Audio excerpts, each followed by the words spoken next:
Well, as we count down to the year 2000, we want to update you on some local Millennium plans to light up the landmark Hollywood sign. The historic landmark will play a key role in this year's New Year's Eve celebration. It'll be the centerpiece of a light show that will be seen across the LA basin and around the world on television. It'll include data flashes, lightning bolts, and a rainbow of colors. The whole show can be seen from your living room right here on ABC 7. Little Richard's got a big gripe. Things have hit a sour note, and there is less than perfect harmony here. Little Richard joins us live to talk about it. Coming up next, right here on Prime 9 News at 9. There he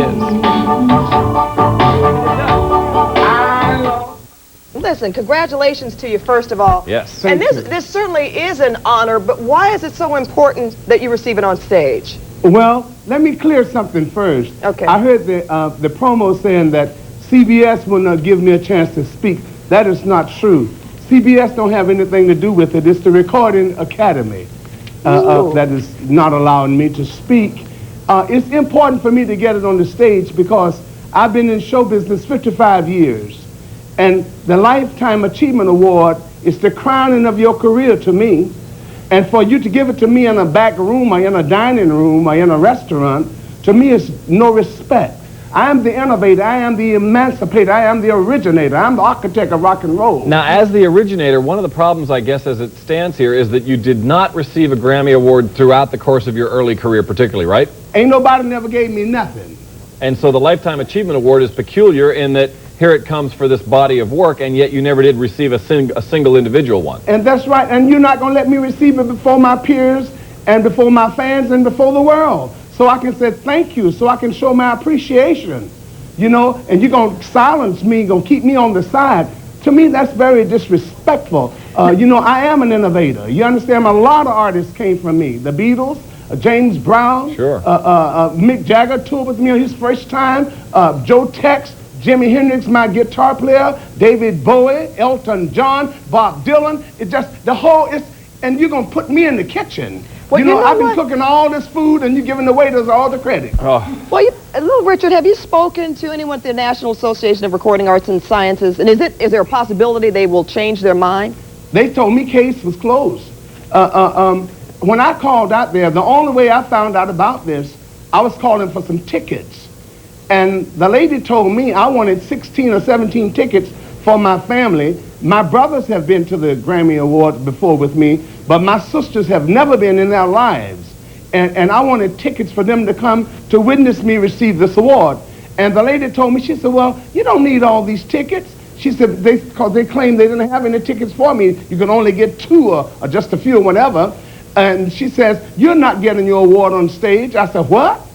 I said, I'm getting the Lifetime Achievement Award. She said, you're not getting it on stage. She said, you're going to get yours out of dinner. I said, I can eat dinner at home. But now, Little Richard, do you know of any other performers that have not received the Lifetime Achievement Award on stage? I saw one person that did not receive his on that. That was James Brown last year, and I thought that was awful and very disrespectful. Well, it is. To the godfather of soul. Absolutely. How they had him to stand up to take a bow. He started to the stage, got to about the second or third step, and they turned him around and took him to his seat. And I thought that was very disrespectful. I think it's unbelievable. Don't they put these on videotape sometimes, though, and then they show them during the course of the show?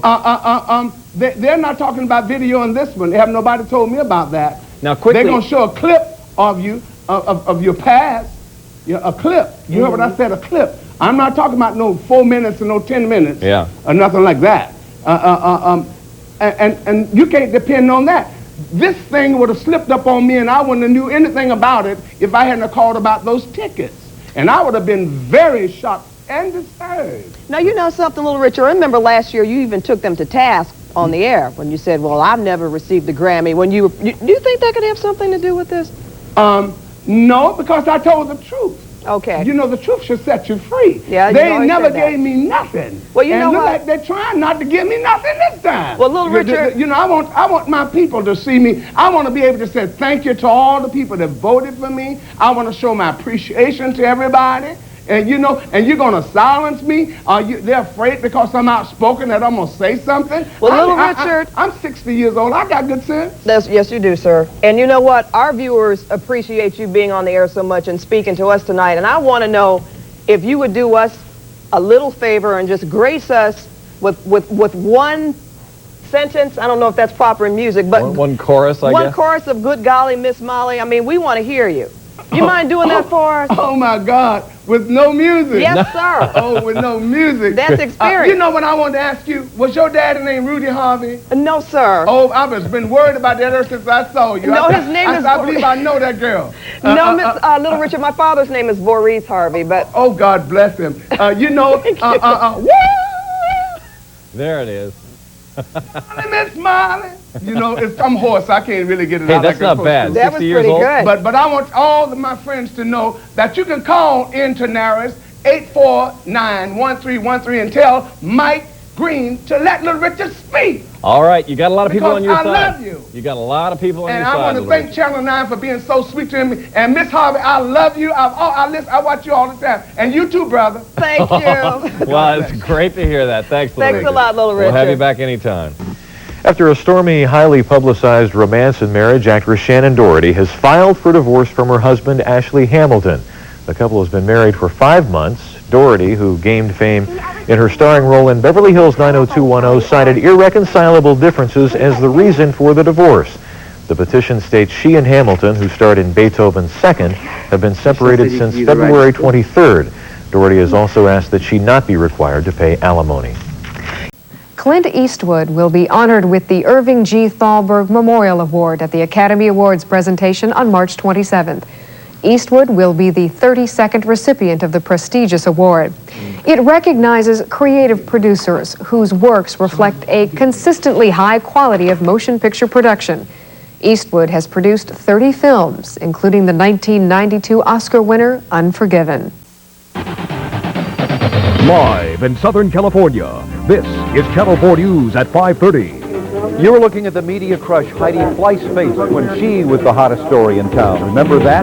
Tonight, new information about the Heidi Fleiss scandal. Good evening once again. I'm Paul Moyer. And I'm Colleen Williams. Our top story at 5:30 now. A new report links Heidi Fleiss once again to Columbia Pictures Studios. This is the studio here. Since the story broke, there have been allegations that Fleiss did business with Columbia. Now there are more allegations. Conan Nolan up in the newsroom with more on the story. Conan? Well, Colleen, lest we forget, Michael Jackson isn't the only scandal in Hollywood this summer. There, of course, is the case of Heidi Fleiss, the alleged Madam to the Stars. While her prosecution on pandering charges continues, there are now new allegations connecting Fleiss to Columbia Pictures. Last Action Hero. His movie, Last Action Hero, was a financial disaster.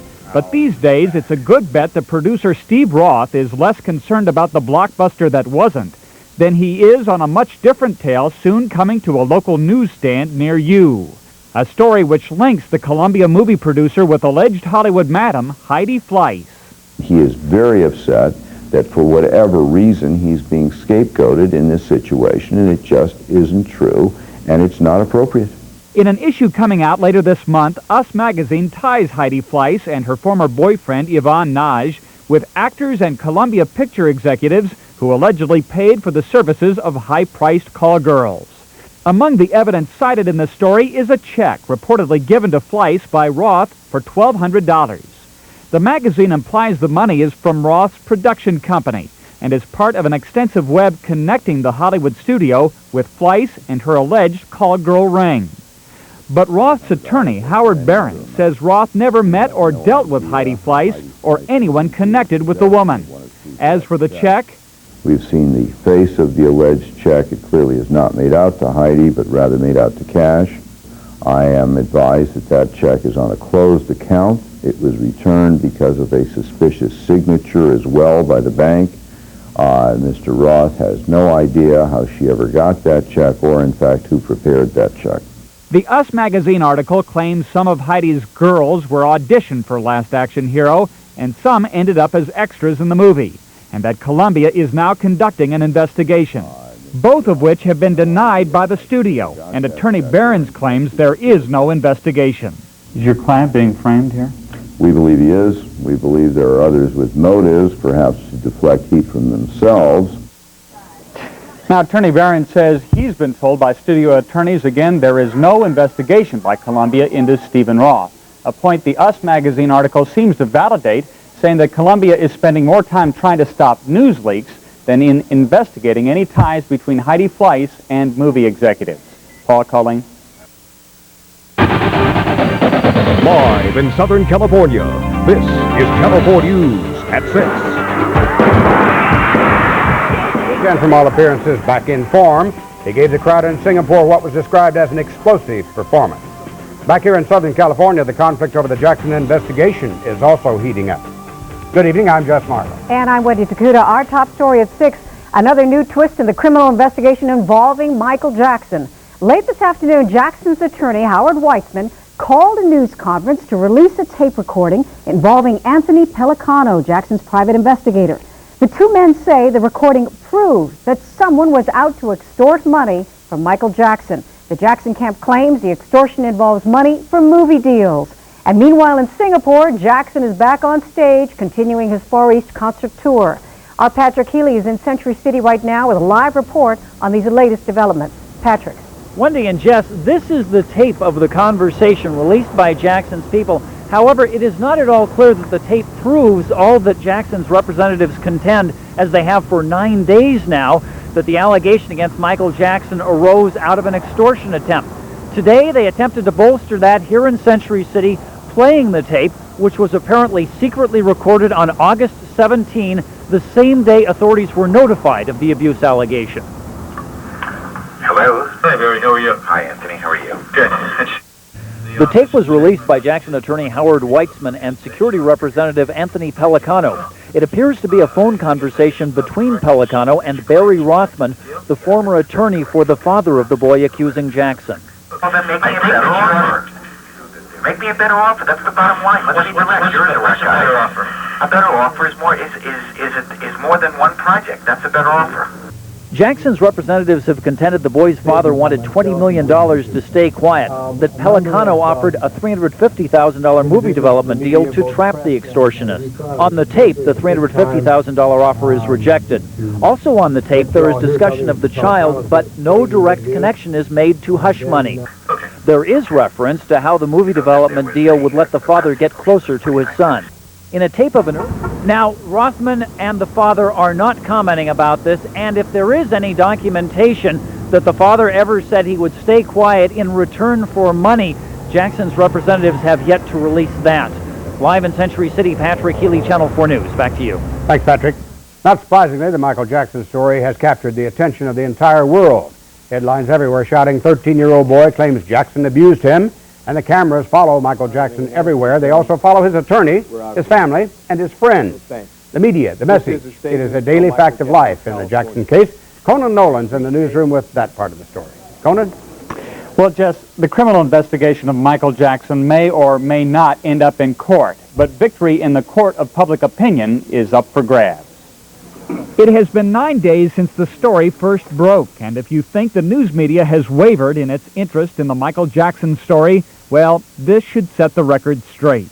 Attorney Howard Weitzman's news conference today was jammed by reporters from around the world, all listening intently to audio tapes Weitzman claims shows that his client, Michael Jackson, was the victim of an extortion attempt. Well, not all the reporters were listening to the tape. Others were chasing Weitzman for more information, which the attorney was not about to give. Can you just tell us why you never went to the police with this? August 17th, he said, I'll call you back the next day, but he didn't even call the police the next day. Thank you. He's known as Wacko Jacko in Britain, Michael Jackson, and everyone wants to know everything he's ever done. So we have been leading on several days with the story. With an absence of information from police, the two sides in the Michael Jackson story are now bashing each other in the press. Leading the charge has been the spokesperson for the Michael Jackson camp, Anthony Pellicano. From the first day when Channel 4 News reported this story, Pellicano has claimed that Jackson was the victim of an extortion attempt by the father of a 13-year-old boy who claimed Jackson molested him. And I feel that I'm covering dueling press conferences, and I'm sure we'll have 4 or 5 tomorrow. I would imagine if the representatives on both sides are doing their job, they're doing their utmost to manipulate the media in favor of their client. I mean, basically, that's their job. That's their job, and it continues to be their job. Yesterday, a man by the name of Ernie Rizzo from Chicago arrived in Los Angeles claiming to represent the father of the boy. He disputes the extortion claim from the Jackson camp.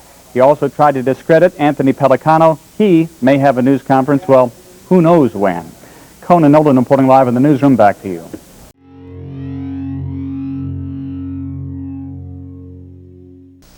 Channel 13 KCOP Los Angeles, where you can see